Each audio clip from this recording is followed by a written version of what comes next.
The Russian opposition politician and Kremlin critic Alexei Navalny has been freed from jail pending an appeal a day after being sentenced to 5 years for embezzlement. A Moscow court ruled that keeping him in custody would deprive him of his right to stand in the city's mayoral elections in September.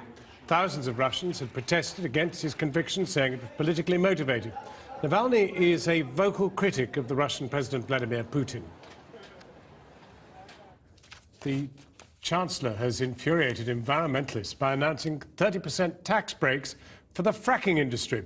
George Osborne wants to kick-start a shale gas revolution that could boost Britain's energy security but also increase its carbon emissions. He says the controversial process, which extracts gas trapped in rocks, could help bring down household energy bills. A 39-year-old man has been sentenced to 16 months in jail after pleading guilty to voyeurism and trafficking as part of an elaborate scam. Following a Channel 4 News investigation, Mark Lancaster was arrested for covertly filming sexual acts with vulnerable students. He exploited women through his website, Sponsor a Scholar, which offered students the chance to have their university fees paid in exchange for intimacy with wealthy sponsors. Now, it was the home of the US motor industry and the Motown music phenomenon. Detroit emerged from World War II as one of America's great industrial powerhouses with a population of almost 2 million.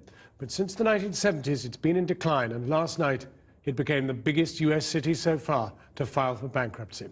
We're joined by our Washington correspondent, Matt Fry. Matt.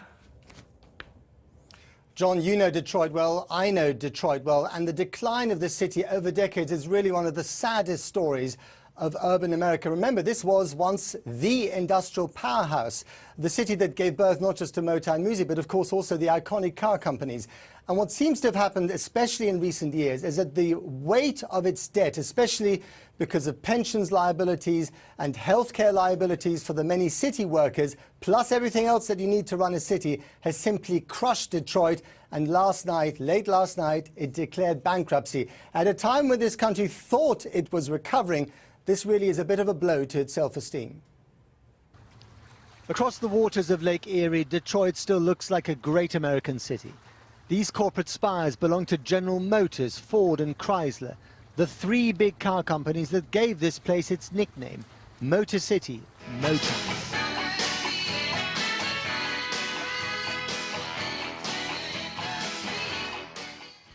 But venture inside, if you must, and you'll discover a city that's been sinking into its own grave for decades.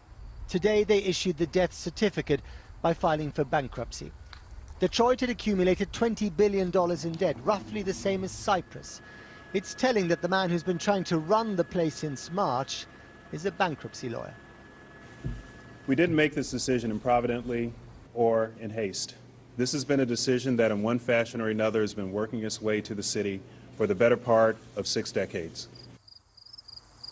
We're finally at a point where we simply cannot kick the can down the road any further. We must address these issues and restore services to the citizens of the city. Reinventing Detroit is putting it rather optimistically. The city ran out of money because it had run out of people. The population is barely a third of what it was in its heyday. Of those, 25% are now unemployed. Result, a shriveled tax base for too many running costs. Much of the city is a deserted wasteland. Power lines are sagging without juice in a place where only half the street lights work. The city is returning to a pre-industrial era of fields and unkempt vegetation, but less bucolic. The crime rate is at a record high. They came to Detroit in hopes of a life they could find nowhere else. Ford workers enjoyed company picnics, could live in company housing, and even buy the Ford cars they produced. Hard to imagine, but a century ago this was the crucible of the Industrial Revolution in America. Here Henry Ford perfected the production line. From here General Motors conquered the American road.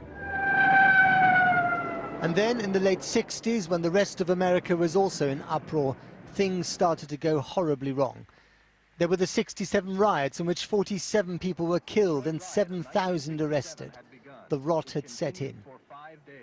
Then the destruction was caused by firebombs. Now it is caused by decay. Decades of it.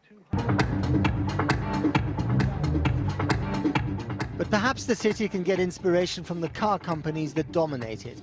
Two of the three giants declared bankruptcy a few years ago, only to re-emerge stronger than ever.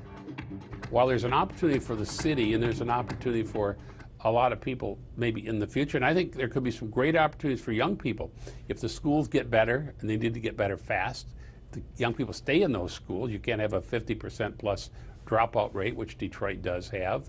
But if people get ready, there could be a bright future. But for a lot of folks who've been dependent on promises that have been made, it's been clear for a long time those promises could never be kept. But for now, Detroit is a city haunted by almost impossible ifs. It has reached its low point. From here, things can only get better, in theory. Well, now, from Detroit and poverty to New York and ostentatious wealth. Matt Fry's had a pretty busy time of it. Matt